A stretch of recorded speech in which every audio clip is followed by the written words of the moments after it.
Même si selon une journaliste sponsorisée par la machine coloniale française, le combat de Sékou Touré se limite uniquement aux erreurs qu'ils ont décrites du Cambouaro.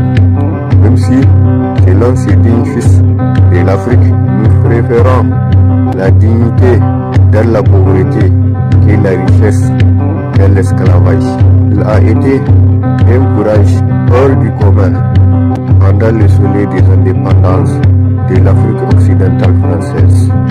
Et même si, depuis la libération du Nord malien, nous avons appris que l'Algérie a eu l'amnésie d'oublier le Mali qui lui a offert son territoire comme base arrière pour organiser l'élite de libération du territoire algérien.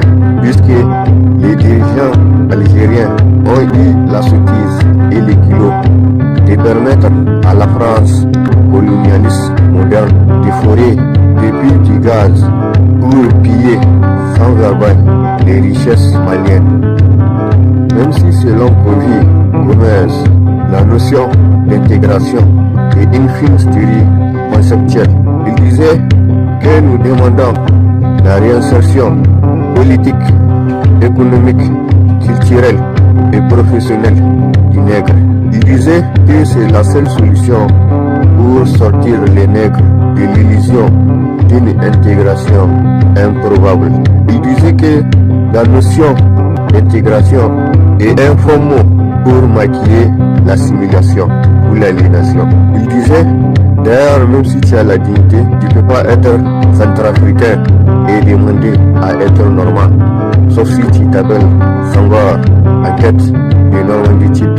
Et grâce à ces Kemetic warriors, nous avons appris que ce sont les pratiques barbares que l'humanité est retrouvée qui ont permis à la France et les États-Unis de construire ces grands édifices qui caractérisent le climat occidental. Même si, durant l'esclavage, la France a coupé la main à des Guadeloupéens, même si, selon Voltaire, c'est à ce prix qu'ils ont pu manger du sucre.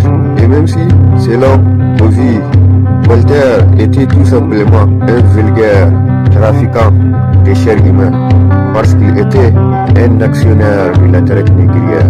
Il disait que l'Afrique doit pouvoir se détourner de tous ces philosophes des ténèbres dont on nous ravale les oreilles.